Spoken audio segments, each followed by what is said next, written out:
Welcome to Journey with Omodada, your lifestyle platform for inspiring and homegrown stories ignited with Dada Rise vibes. Today we're going to be having our first pioneer guest on the platform, who is no other than Stephanie too. Yay!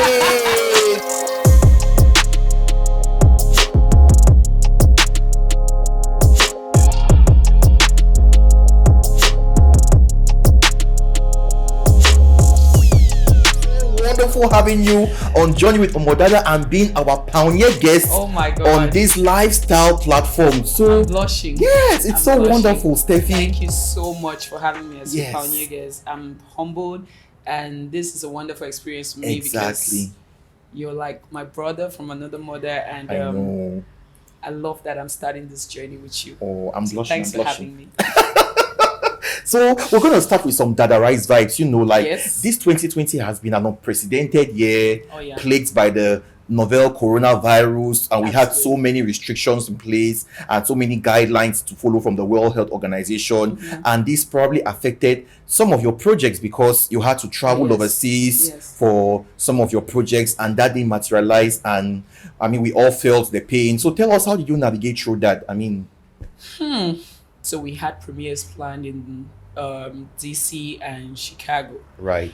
But when I got to the US, due to the restrictions because of the COVID-19, we couldn't host any premiere. So we had to cancel it and everything. But I think when you're faced with adversity, you have to think out of the box, and you have to find ways to adapt to the situation. And what COVID-19 taught us is we had to go digital. We had to take everything digital. Digital is a thing right now. Exactly. Yeah. So what I did with my partner, NJANGA, who is my co-executive producer, we decided to take it to Amazon Prime. Wow. Exactly. Wow. That was a smart move. That was a brilliant move. Because at the end of the day, we realized that we couldn't do premieres all over the US. All over the US, You understand? But if we put this movie on Amazon Prime, then people in the US, in the UK, across the world, in Canada, across the world can have access to the movie. Right. But the only problem we had as well was it was limited to the US and UK at the time. But still, it was good for us. Yes. So we put the movie on Amazon Prime for... It was a good way to showcase the movie. Exactly. Actually give it some international exposure. Exactly. So we had it premiered on Amazon Prime for $15.99, and we had so many great reviews. For the first 2 months, we had over 10,000 views on Amazon Prime, which was a record. That's a record, Exactly. And when we put this movie at that amount, we had so many Cameroonians complaining like, oh, this is so expensive, this is this, this is that.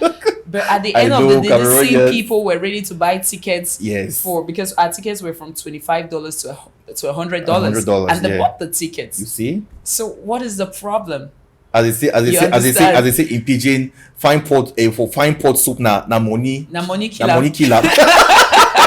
Exactly. So we actually got the movie there, and at that point in time, we had great reviews on Amazon Prime. We had great reactions to the movie and all of that. The engagement was still solid because we took it digital. With the advent of the COVID-19, it's packed up digitalization in seconds because companies had to adapt to the scheme of things. I mean, if you couldn't adapt, then you were out of business.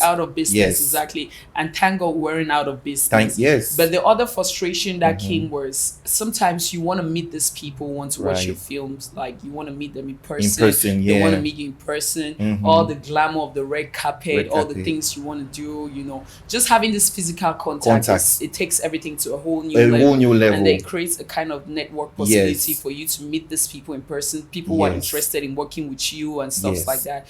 So I think that was a downside for me, and the fact that I got stuck in the US for 6 months away from my kids and family. Wow. It was a down period, but it also gave me the time to reflect and to decide on the things I want to do moving forward in my personal life and my career.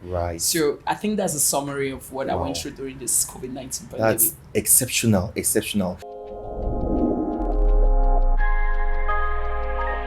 So tell us more about this journey. I mean, like, you were in entertainment before and you moved into corporate. Can you tell us about that transition from entertainment to corporate. I mean, we want to know the story, we want to know what inspired you to do that, and we want to know some of the curveballs you faced in that transition. So I did my first movie in 2005, The Giant Broom. I was still in high school when I did that movie. My family was not so excited about it because, of course, like any traditional African family, they want you to finish your education, go to school and do your this and that. So I had to finish my education, of course. So when I was done with school, immediately I was done with school, I got a job. So that kind of like turned my attention from entertainment to corporate. Right. So that's how I got into corporate, and I was lucky enough to get a job with an oil and gas company. Oh wow! Yeah, wow. Weatherford. I worked in Weatherford for and you worked with me 7 years, and I worked with you.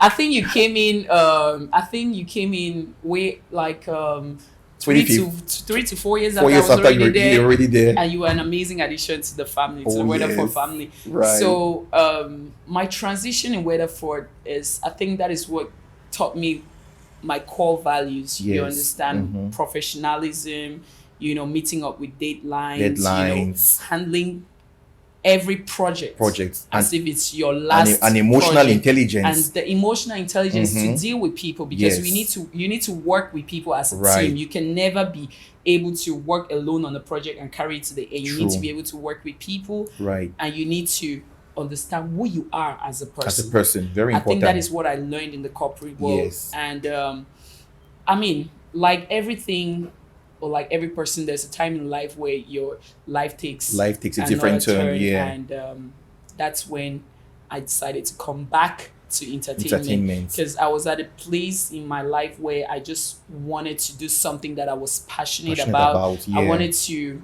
redefine my life, because I was coming out of a situation where everything was kind of blurry, and I was looking for that thing that would give me some sort of happiness, some sort of inner happiness. Exactly. That's what I was looking for. Yes. And entertainment, filmmaking is my passion. It's your passion. And I wanted to dig deep into that. I just felt like it was perfect timing. Yes. So I decided to get into filmmaking again. But not just as an actress. Yes. Because even though I was away from the scene, I was still observing it. And I knew that I had so much more to offer. So I decided to come back, create my own production company.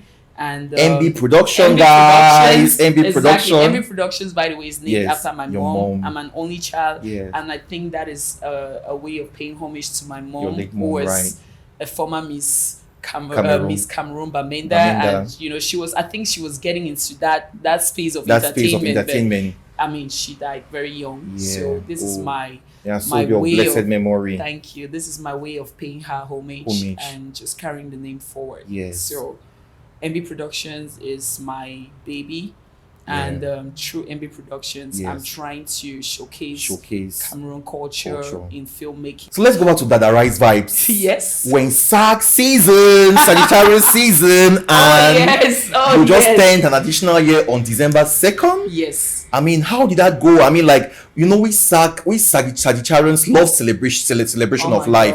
We celebrate life with all. I know what's the life of the party.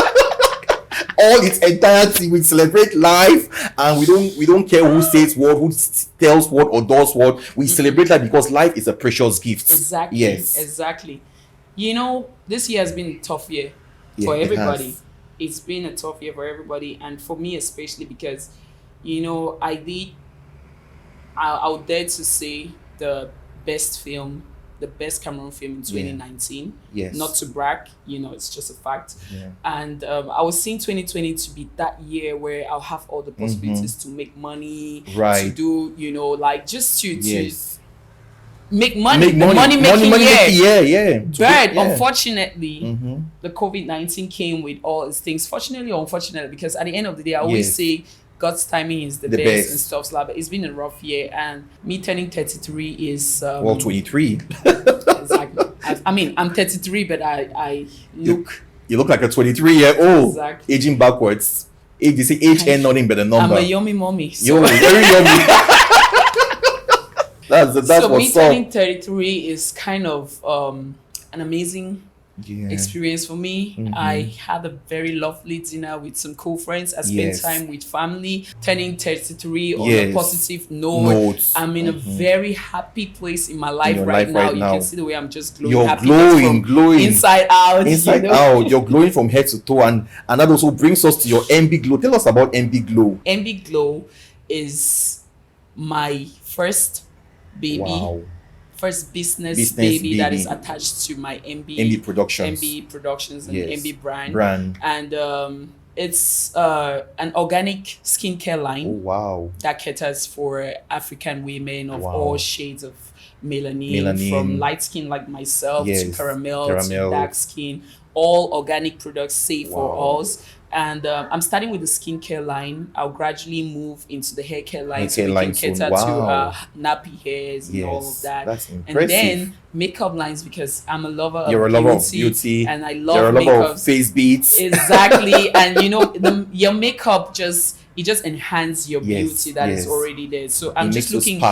Exactly. I'm just looking for safe ways for African women to glow naturally, because every woman deserves to glow. So hence the name EMBIE Glow. EMBIE Glow. Yep. Very good. So we'll be launching in January. Oh, wow. Exactly. So right now I'm in that tough space. We'll be looking forward to that launch, and that launch is going to be electric. Exactly. And right now I'll be able to share my secret with everybody, because I have so many women hitting me inbox like, you look so amazing, your skin is glowing, what do you use and stuff like that. So I'm going to be offering that to every woman out there. Gender-based violence week, and we've been having a lot of symposiums, we'll be having a lot of talks around this topic. So could you throw some light on this topic? Like, I mean, how what's your perspective on this? I think gender-based violence takes away women's integrity, their value, you understand, and it kind of diminish their place in the society. And I feel like we need to make safe places for young girls and women to be able to take part in conversations that concerns them, to be able to just be a part of this conversation and the society, and be agents of change. The same goes for young men as well. They need to be able to take part in these conversations and be agents of change, because at the end of the day, we need all hands on deck to be able to change things, and to put women on the forefront of things, and just make women to have their place in the society. That's what I think about it. Thank you very much, Stephanie. Thank you. You're our pioneer guest on Journey with Omodada, and that means a lot. It means a lot. I am honored. It means a lot for me. It means a lot, and we thank you, and we also thank our viewers out there. Stay tuned for more Dada Rise vibes on Journey with Omodada, and stay tuned. Catch you all. Bye. God bless you. Bye.